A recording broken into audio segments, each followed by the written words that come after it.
澳門生日聚會年夜飯性價比非常高嘅餐廳，大部分都係本地食客幫襯，好少遊客知道。今日實打實幫你試下佢，睇下係咪真係咁抵食。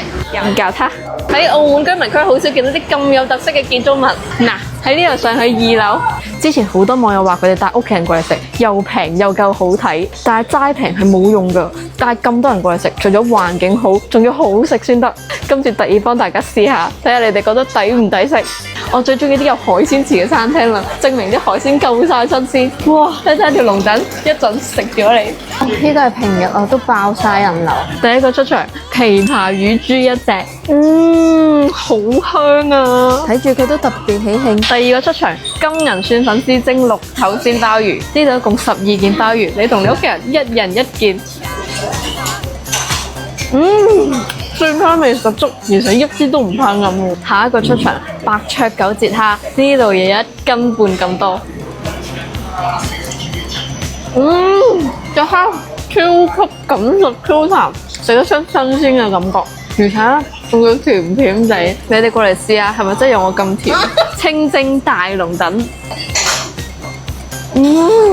真係食得出條龍躉係從海鮮池啱啱撈出嚟嘅。下一個出場，金絲薑蓉雞，佢呢個咧係將啲薑蓉炸過之後淋晒落啲雞上面。啲雞好嫩口，而且啲味道調教都啱好，好鹹香。碧綠炒腰果蝦滑，聽講啲蝦入邊真係有蝦㗎，仲有佢哋自己親自手打嘅。哇，爽口讚啊，真係特別清新喎！呢個係流心奶卷蒜香骨，屋企有小朋友咧，呢一個就啱晒佢啦。今日幫你哋試呢個餐咧，佢半席係1688，全席係2988，共有12樣嘢，有齊晒海陸空組合，有壽桃，有糖水。